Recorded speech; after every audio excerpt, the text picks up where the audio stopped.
Space, the final frontier. These are the continuing voyages of the starship Enterprise. The challenge is to improve yourself, to enrich yourself.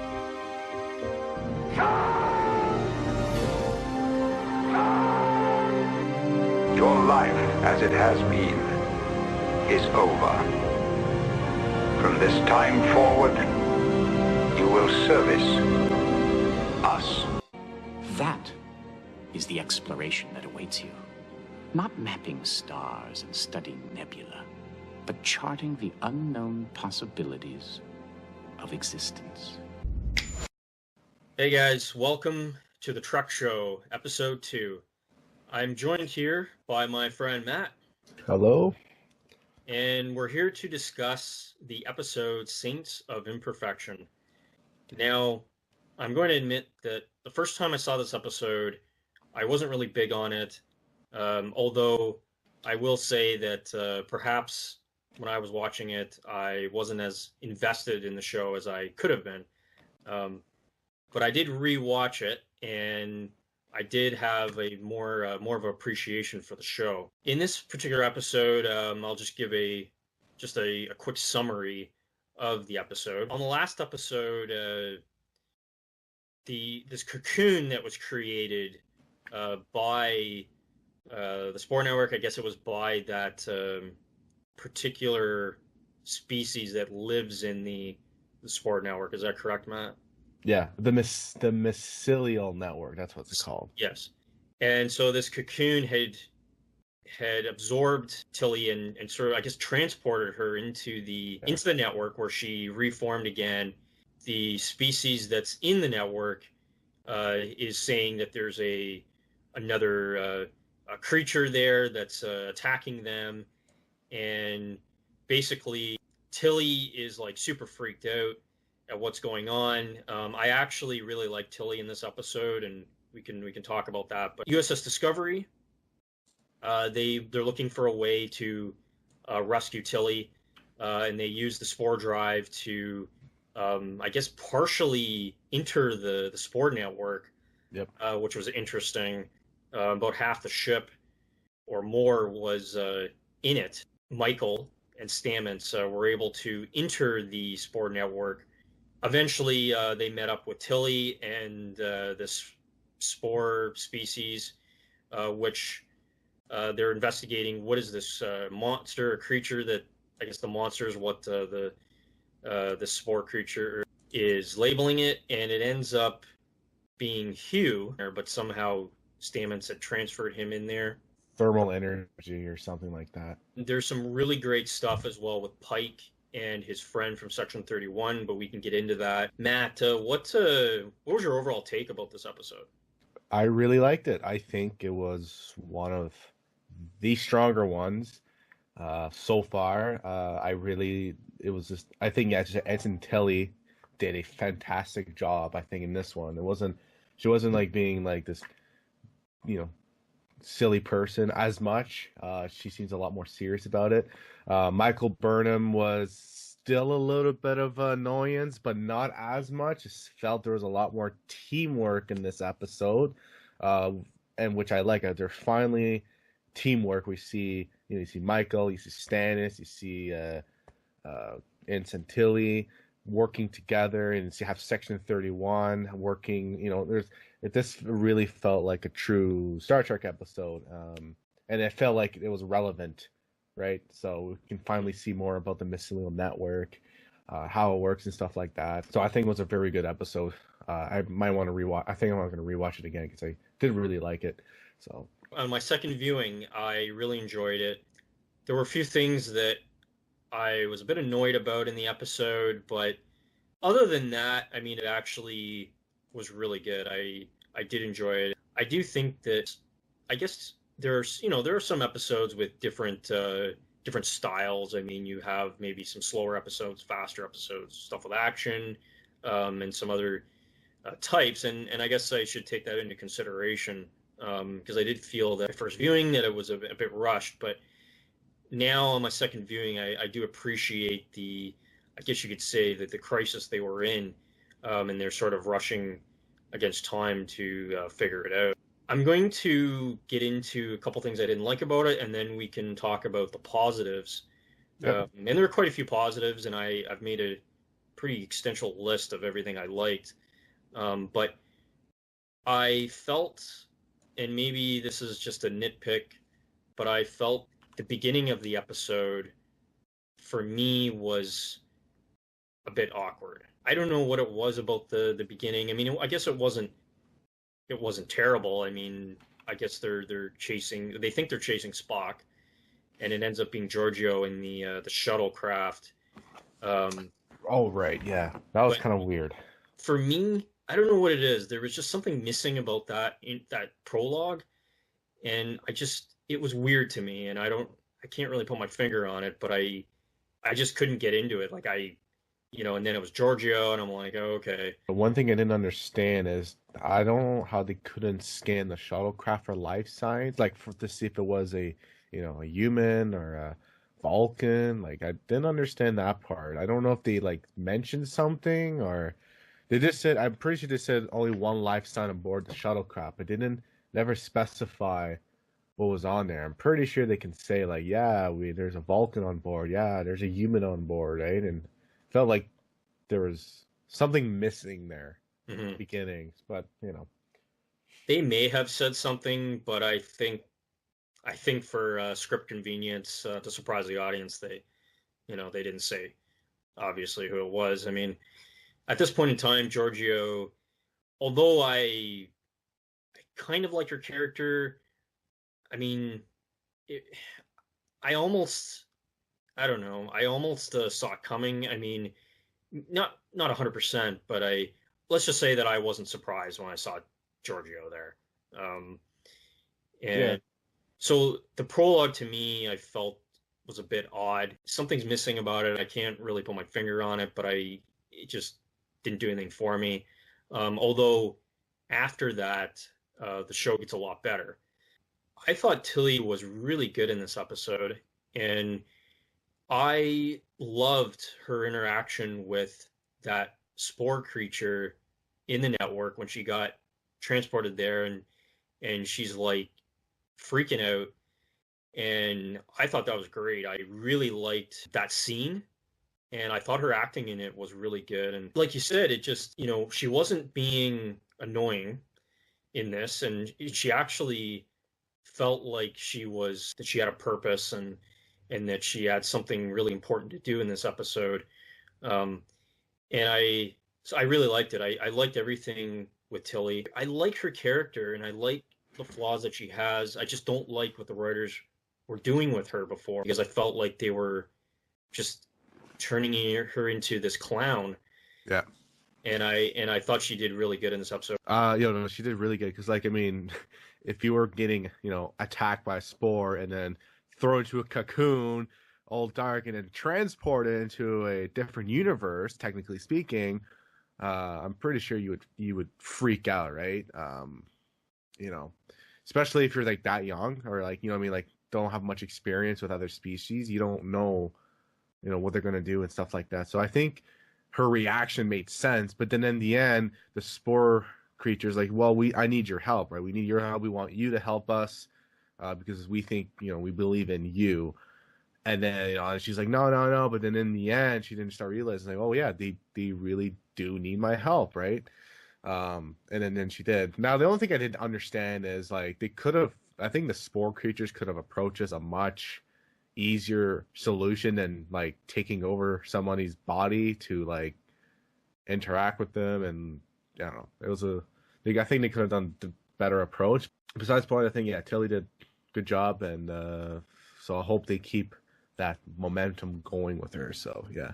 Also, I just don't think we know enough about the spore network to, like, I do agree with you. There's so much we don't know about it, and I feel like, the writers are sort of making it up as they go.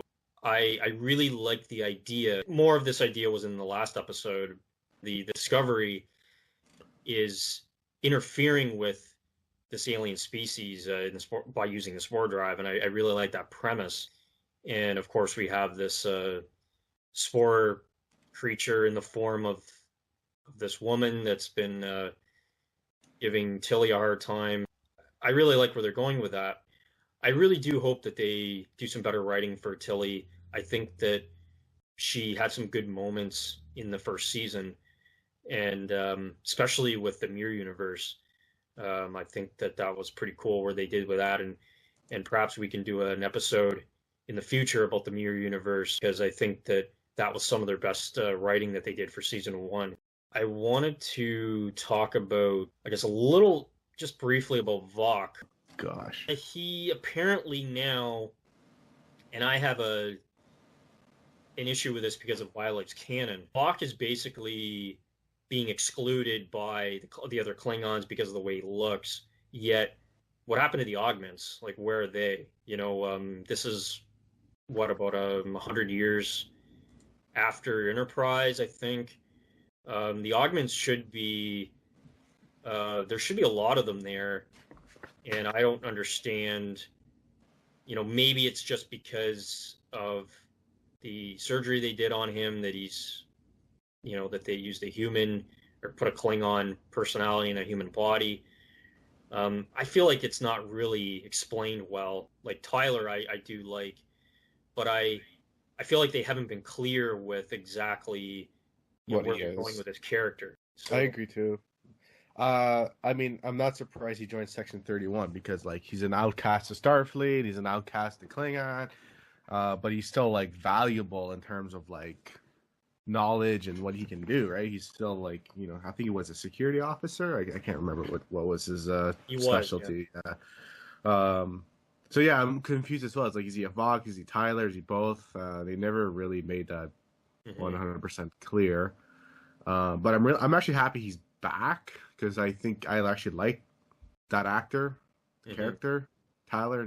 I don't care about Vok. It's interesting he's there, but it's weird because I don't know how long. It felt like he's been there for like months, and like he knows like everything about Section 31, but I don't think he was there for that long. So it's interesting how he knows like all the stuff about 31 already for such a short amount of time. It's the time frame is a little weird. Feels like he's been there for like a day and he's like knows everything about the organization. So I don't know. Well, that's the problem with Discovery, is that there are a lot of time jumps. That, and also characters disappearing from the ship. I think, was her name Reno? She was the like super sarcastic. Yeah, the other engineer. Yeah. Where did she go? I really liked her. And I like her too. And she disappears, you know, and other characters do too. Like, you know, the Discovery will have Sarek on there, and Sarek comes and goes off screen. You know, we don't really know, or he just disappears. You know, we don't know where he went or when he came onto the ship, when he left. I don't know if that is they're doing that on purpose in terms of a certain style of storytelling, or if it's just the writers being incompetent. I can't really give you an answer on that. I do like the idea of him joining Section 31. I wanted to talk about Hugh. Yeah. It's very interesting. It is interesting. I felt like, even though that I'm not, I'm not opposed to having him back, but to me that was a bit predictable. I felt like that was, that's where it was going. Now, I think that they had a bit of a twist when Hugh was going to go back to the normal realm, where, he put his arm through the barrier and he couldn't go through at first, right? And I thought that would have been an interesting take, that after all that effort, that he couldn't actually go back into the real world.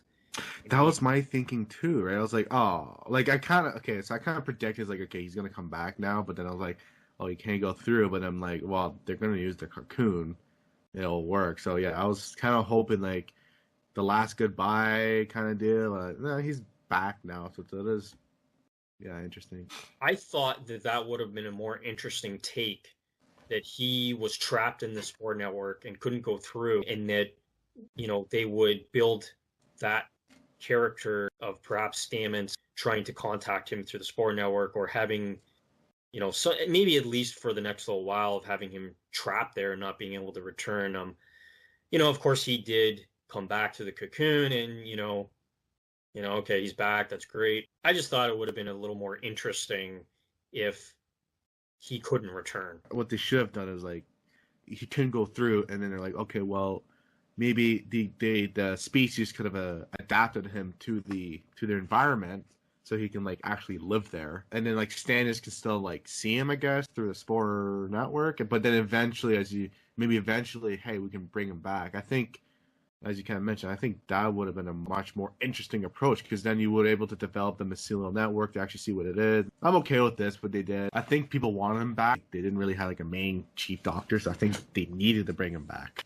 I think what they're going to do is he was remade in the sport network, so they might go in a certain direction where he might have some kind of extra abilities, perhaps. But I know that he was redesigned in the sport network, although I guess you could argue that Tilly was too when she got transferred there. We'll see where they go with the character. And I want to talk about Section 31. Yeah. I think this is an important thing that we should discuss, and we can talk about Pike too. But his friend in Section 31, I thought all that stuff was great between the back and forth with him and his friend. I really liked that. I really love the ship too, by the way. I thought that was pretty cool.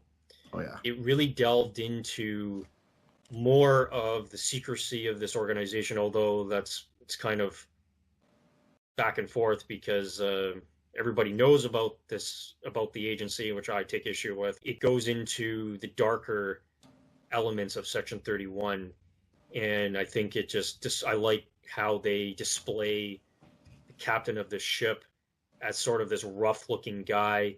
He looks like he's been through hell, and I think that's the point, is to present him in that way, because he is part of Section 31, and he's sort of doing the dirty work, I guess you could say, of the Federation. There's a back and forth with him and Pike about that, where Pike is, he's along, I guess you could say, more of a mainstream moral code there, and eventually the two of them, agree that, or Pike comes around, he's like, I understand that, the work that you do is not as black and white as his work, but I really liked that. I liked how Pike really took command of his ship, especially with Vox basically going above Pike's head. Can't remember if he was taking orders from his captain from Section 31, or they're having a dialogue, and Pike's basically like, shut your mouth, you answer to me when you're on my ship. Loved all that. I really liked, at the end, genuine or not, I liked the apology that Pike's friend gave to him, and sort of that understanding that they had. I guess we'll find out in the future how genuine that apology was. I really like that element. I had a problem with the fact that they're taking orders from an admiral, Section 31. It's normal, though, I thought, because from other Star Trek episodes like TNG and other stuff, there was always an admiral who was associated with Section 31 and secrecy, right? Okay. So I think it made sense. So I'm okay with that. One thing bothered me about Section 31. I agree with you. The interaction between Pike and the other guy was amazing, but Section 31 is supposed to be a super secret organization. So the fact that they exposed themselves like that is very, very strange. I understand if it's between, let's say, the captain and Section 31, but the entire crew basically knows that Starfleet has a super secret organization now. So it was a little odd they would do that. That's my issue too, because they are an autonomous organization that, I guess they do have a section in the Federation Charter that allows for them to exist. Maybe it has something to do with the war that they're a little more known because because of their work in the war. I don't know. I'm sure that the Discovery writers will fix that at some point, but Yeah, that's an issue I do take, and I didn't know about the admiral thing. I had assumed that even the admirals were not in on it, but I guess it does make sense that there would be a select few Yep. in the Federation that would have contacts with Section 31. Yep, there would be a couple of them, right? So I think it was really the ship was cool. It had cloaking abilities. Obviously, cloaking abilities. Was it banned? Was it banned back then? I don't know because I remember they had a charter where the Federation wasn't allowed to use cloaking technology, but I don't know when that was implemented. It's Section 31. Yeah, well, no, they don't care, right? That's why, because I think they were surprised, like, whoa, your ship cloaks? That's not allowed, right? Which is, yeah, it's not, because that comes out that charter.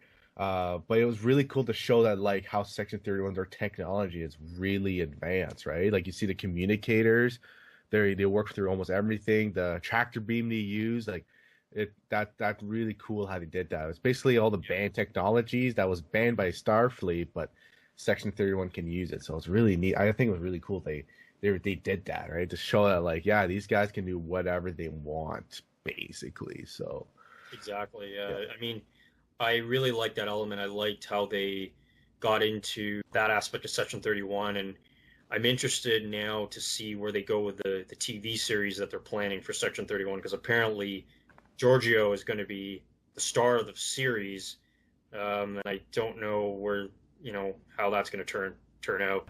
I also liked that there was a little bit of back and forth with Giorgio and I can't remember the name of the captain of Section 31 ship. Yeah. There's back and forth. Basically, like, she wanted to protect the Discovery or the crew or whatever, and then he was like, nah, and he's like, well, I'll expose you if you don't. It's like, okay. I have a feeling that Giorgio is going to become like the captain of that ship or become a captain of something. Like, she has a plan, right? Because she was an empress, right? So there's a plan with her. She might become like head of Section 31, or you know what I mean? Like, there's something with her that's gonna happen soon, which is kind of cool. I think we don't know her motives, so it kind of keeps you intrigued, right? So I think it's gonna be interesting to see later on in the show if they do something with it. Yeah, and it's also interesting that Section 31 would hire, a Hitler-like emperor from the Mirror Universe as an agent. It really just shows sort of the dark side of Section 31. Quickly, I'll mention that visually, I like the series. I in terms of certain looks of it, the technology, again, I stand by that it's too advanced for the time period, but the way that it's shot and the cinematography and certain visual elements of the show, I think it's really well done. Yeah, I agree. Is there any concluding comments you wanted to make? No, I think you said Pike did really good again. There was less emphasis on Michael this time, which was great. Yes. But then as soon as she started talking about I found a plan, I was like, oh, come on, go away. I think they really did a good job with this episode, and hopefully they keep this level for the other ones. Hopefully I think they're starting to catch on now. Yeah, I have to say that the show is completely different than it was in season 1. Like, it's gotten a lot better. Again, briefly, Michael coming up with all the answers for everything. So she's continuing to be a Mary Sue, although because the star of the episode was Tilly, her role was lessened. And it's funny that when Michael has less to do, the episode is better. Yeah, that's kind of sad, but it's the way it is. Yeah. And I liked when they focus on other characters, right? Because, like the one from this week, was they focus on other characters, right? That's all I like to see, right? We want to see everybody. We want to see all these characters, what they have done and stuff, right? So we're actually finally building like a good, relationship with the other characters right now. So exactly. The last episode was with TNG, where they wanted to make it each episode a character episode. So last week we got a Tilly episode.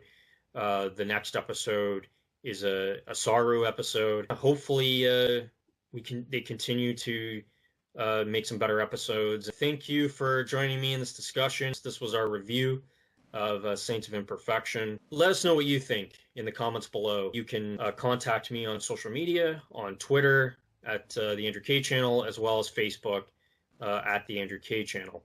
Make sure that you like this video, and if you haven't already done so, make sure you subscribe. And as always, keep it locked on the Andrew K channel. Space, the final frontier. These are the continuing voyages of the starship Enterprise. The challenge is to improve yourself, to enrich yourself.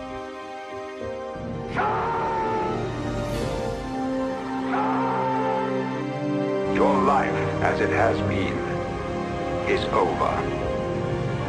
From this time forward, you will service us. That is the exploration that awaits you. Not mapping stars and studying nebula, but charting the unknown possibilities of existence.